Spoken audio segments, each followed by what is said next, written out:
Have you ever felt it? That quiet little lurch in your gut when the person you're with casually mentions someone else. It's not a big dramatic moment. It's subtle. You're having a great dinner. Everything feels connected and easy. And then she mentions how a guy from her gym came over to compliment her form.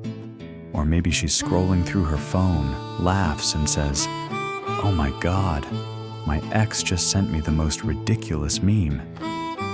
It's delivered with such casualness that you almost feel crazy for feeling that sudden, cold knot forming in your stomach.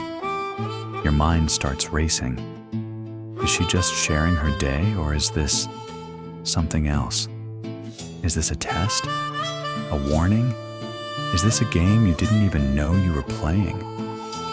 This is the central paradox, the psychological puzzle that can drive you mad. Why would someone who seems to want your attention, your affection, your commitment, deliberately create moments that threaten it? Why would she introduce the specter of competition into a space that's supposed to feel safe? The simple and unsettling answer is that for some people, your anxiety is mistaken for affection. Your fear of losing them becomes the proof they need that you actually care. It's a distorted strategy, born from insecurity, designed not to push you away, but to trigger a primal fear that forces you to pull her closer, to prove your investment, to fight for what you think you might be about to lose. To really understand this, we need to look at the different ways this pattern shows up, because it's rarely straightforward. Think of it like identifying different players in this confusing game. The first, and perhaps most common, is what we could call the constant competitor. This is the woman whose world seems to be populated by an endless stream of admirers, and she makes sure you know about every single one of them. Her stories are sprinkled with casual mentions of other men. It's the handsome barista who always gives her an extra shot of espresso for free. It's the coworker who keeps leaving little chocolates on her desk. It's the guy who just slid into her DMs with a flattering, but totally inappropriate, message that she just has to show you. Each story is a small, carefully placed pinprick. It's never a direct accusation or a full-blown threat. It's just information. The psychological engine driving this is a need to establish high value through the principle of social proof and scarcity. In her mind, she isn't just telling you that other men find her attractive. She's telling you that she is a scarce resource, a prize with many contenders. The subtext is clear. You are lucky to have her, and you should not get complacent, because there is a line of applicants waiting to take your place. Her self-worth is so externally validated that she needs constant proof of her desirability, and your flicker of jealousy is the most potent proof of all. It tells her that you recognize her value and are afraid of the competition. So when she tells you about the man at the party who couldn't take his eyes off her, she's not really talking about him. She's watching you. She's waiting for that slight tightening in your jaw, that possessive arm around her waist. She's looking for the evidence that you're still in the game and that you're willing to compete to stay there. Now, there's another, more subtle player in this game. This is the ghost of boyfriends past. This woman doesn't necessarily need a rotating cast of new admirers because she has a permanent built-in source of competition, her ex, or maybe multiple exes. They are, of course, just friends. They talk all the time. They might even hang out. She'll tell you there's nothing to worry about, that their history is precisely why it's so platonic now. But their presence hangs in the air like a ghost at the feast. You'll hear stories that start with, "Oh, Mike used to love this restaurant." Or you'll see a text pop up from Dan on her phone late at night. The psychological genius of this strategy is that it creates a rival you can't possibly defeat. You can't be more charming than a memory. You can't outcompete a shared history that you were never a part of. The ex represents a permanent backup plan, a constant, low-level threat that she has other proven options.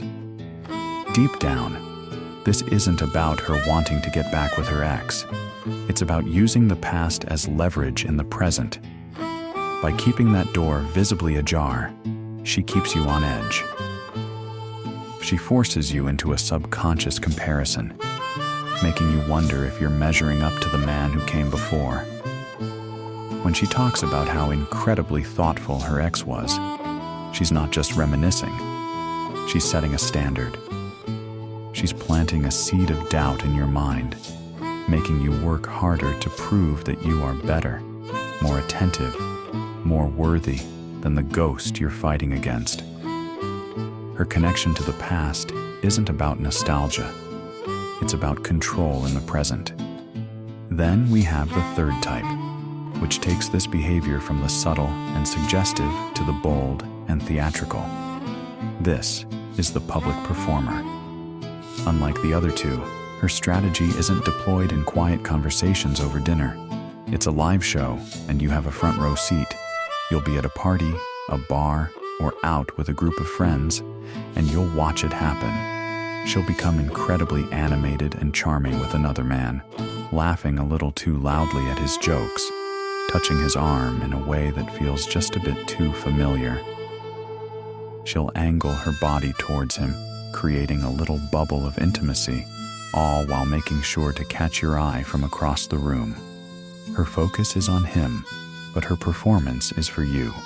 This is the most primal and confrontational form of jealousy induction. The psychology here is about forcing a public display of ownership. She is creating a scenario so overtly threatening that your inaction would feel like a passive surrender. She is daring you to step in, to reclaim your territory, to reassert your status in front of an audience. By making you jealous in public, she's testing the strength of your possessiveness. Will you walk over and put your arm around her? Will you give the other guy a look? Or will you shrink away, proving her fear that you don't care enough to fight for her? This isn't just about making you feel insecure. It's about creating a social drama in which you are the lead actor, and the only acceptable script is the one where you publicly declare her as yours. It's a high-risk, high-reward strategy for a quick and powerful dose of validation, proving to herself, to you, and to the world that she is someone worth claiming. Each of these behaviors, from the subtle mention of a DM to the overt flirtation at a party, stems from the same root fear: the fear of being insignificant, of being forgotten, of not being enough to hold someone's undivided attention.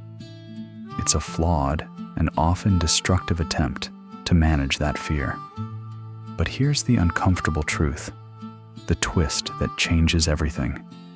This behavior, which seems designed to project an image of supreme confidence and high value, is almost never born from a place of strength. It is, in fact, the exact opposite. It's a symptom of a profound, deep-seated insecurity, a desperate attempt to quiet a voice inside that constantly whispers, "You are not enough. You are replaceable." Her confidence is a mask, and your jealousy is the proof she needs that the mask is working. Her self-worth isn't generated from within, it's outsourced. It relies on a constant stream of external validation. Your worried expression, your possessive questions, your anxious energy. These are the fuel for her emotional engine. When you get jealous, it's a tangible signal to her that she matters, that her presence has weight, and that the thought of losing her is painful for you. In a sad, twisted way, your pain becomes her security blanket. She isn't trying to build a connection with you. She's trying to use you as a mirror to convince herself that she is desirable. The game isn't really about you at all. It's a battle she's fighting with herself, and you've just been drafted to play a role in her internal drama. So where does a strategy like this even come from? Nobody wakes up one day and consciously decides to manipulate the emotions of the people they care about. This is a learned behavior, a coping mechanism forged in the fires of past experiences. Often, its roots stretch all the way back to childhood. Imagine a little girl who had to compete for the attention of an emotionally distant or preoccupied parent. Love wasn't a given. It was a prize to be won. Maybe she learned that only by being the most brilliant, the most charming, or by creating some kind of small drama could she pull her parents' gaze towards her for even a fleeting moment. She learned a fundamental and damaging lesson. Quiet, stable connection goes unnoticed. You have to create a spectacle to be seen. Alternatively, this pattern can be learned in previous romantic relationships. Perhaps she dated someone who was neglectful or who cheated on her. She may have discovered that the only time he ever showed a spark of passion or fear of losing her was when she mentioned another man. She learned that jealousy was a button she could press to get a reaction, to momentarily feel important to someone who otherwise made her feel invisible. So now, this isn't malice. It's a survival tactic that has become her default setting. She's replaying an old script because it's the only one she knows that guarantees a response, even if that response is rooted in anxiety and fear. But here's the problem. A dynamic built on this foundation creates a toxic, addictive loop that erodes the very possibility of real trust. It works like this. She feels a pang of insecurity, so she deploys one of her tactics, mentions an ex, flirts with a stranger. You feel a jolt of anxiety and respond by pulling her closer, reassuring her, showing her you care. She gets a temporary high from your reaction, and her insecurity is soothed for a little while. But because the validation is external, it doesn't last. The good feeling fades, the insecurity creeps back in, and she needs another hit. So the cycle begins again. It's a constant roller coaster of manufactured crises and temporary reassurances, and it can never lead to genuine peace or intimacy. True connection is built on vulnerability and safety, but this game is built on threat and uncertainty. It keeps both of you in a state of emotional suspense, and love cannot flourish there. So, how do you stop it? How do you break the cycle? The temptation is to either call her out angrily or to play the game back, to start mentioning other women to make her feel what you feel. But both of these reactions are just buying into the drama. You're still playing the game, just on her terms. The only way to truly stop the game is to refuse to play. This doesn't mean being cold or distant. It means developing such a strong core of self-worth that her attempts to provoke you have no effect. When she mentions the guy at the gym, you don't get defensive. You smile and say, "That was nice of him." When she talks about how great her ex was, you don't get insecure.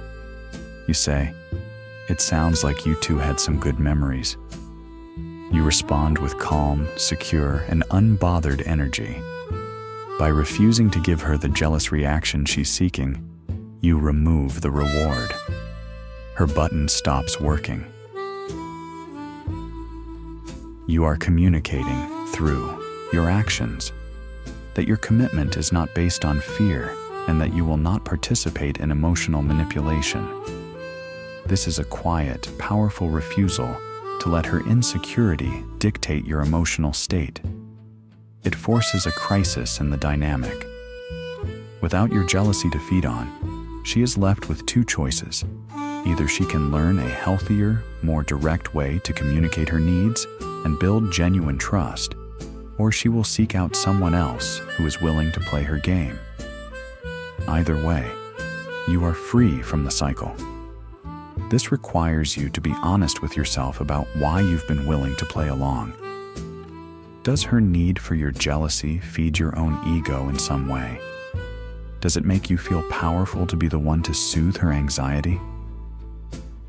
Looking at these patterns, you have to ask yourself a hard question. Which one are you?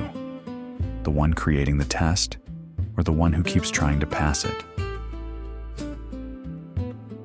I'd really appreciate it if you hit like, subscribe, and hit the bell. Your support helps me continue to create content that decodes the complexities of human behavior so we can all build healthier, more honest relationships.